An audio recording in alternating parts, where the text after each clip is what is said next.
Bon. Des vidéos fun, ça va 2 secondes, mais là c'est sérieux. Aujourd'hui les amis est une date à graver au fer rouge sur vos calendriers Spider-Man. Ce jour est la surprise dans le Kinder Surprise, le Val dans le Rap Game, le Brony Teaching dans le YouTube Brony Game, le JDG de YouTube, le Ketchup des frites, le Pingouin dans League of Legends, osons le dire, le meilleur du meilleur. Et pourquoi? Car nous allons parler du meilleur personnage jamais créé, toute génération confondue dans MLP. Elle a tenu tête par plus d'une fois à une licorne, elle a remonté le temps, en plus d'être le poney préféré du meilleur youtubeur Brony que cette terre n'ait jamais connu, elle est infiniment plus intéressante que Ray. Putain! Mesdames et messieurs, je veux bien sûr parler de Starlight.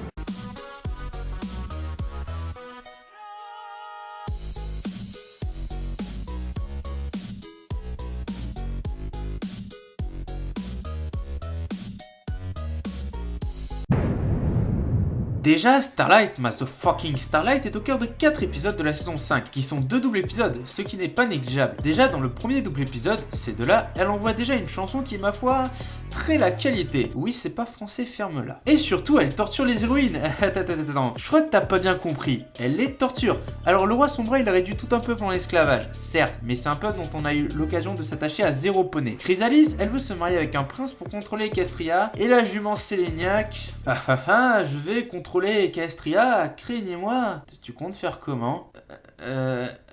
Craignez-moi. Starlight, elle, dans le premier double épisode, elle torture mentalement les 6 héroïnes qu'on a appris à apprécier et connaître pendant les 4 premières saisons. Ouais, elle les torture mentalement pendant plusieurs jours sous tes yeux. Déjà niveau meilleur méchant, elle se situe là. Mais c'est pas fini.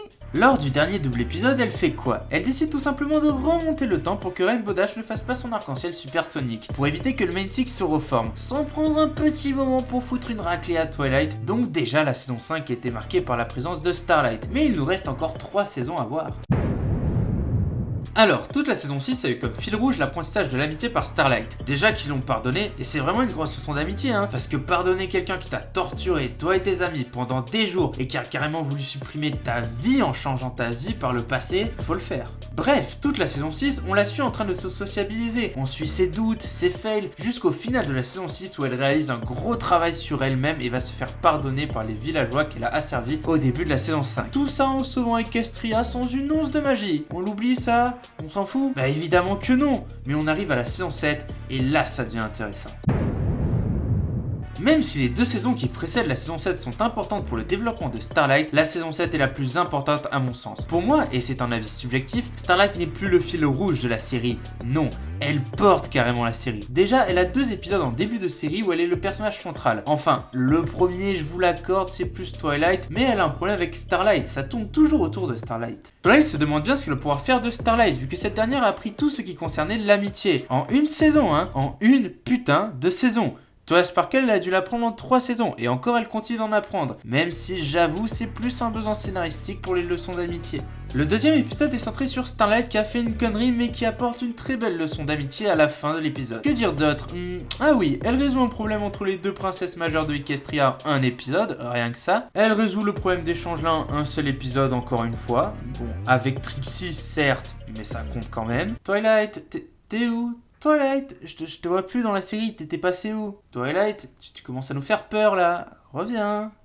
Twilight. L'épisode où Twilight passe beaucoup de temps avec Sunburst nous montre une grande leçon d'amitié, toujours grâce à Starlight. Oui, ça commence à faire beaucoup, mais on a bientôt fini, rassurez-vous. Enfin, on a bientôt fini pour la saison 7. Pendant le dernier double épisode de la saison 7, Starlight c'est la voix de la raison. Elle arrête pas de dire que le plan final de Stars Pute est une très mauvaise idée, mais tout le monde la traite comme un personnage secondaire. Et au final, qui c'est qui avait raison? Starlight. Alors la saison 8, je vais pas la spoiler parce que je suis pas un fils de pute, mais je peux vous dire que vu comment c'est parti, Starlight va être amené à gagner de plus en plus de profondeur et d'importance dans la série pour le plus grand bonheur des uns et le plus grand malheur des autres. Starlight est une putain de copier-coller de Sunset. Pourquoi? Parce que Sunset il meurt, Equestria Girl c'était en 2013, 2 ans plus tard il fallait que cette grosse pute de suceuse de cornes fasse son apparition. C'est une grosse connasse car elle a manipulé un village entier juste parce que son pote a eu sa cute. Faut vraiment que je ferme chez moi quand je tourne.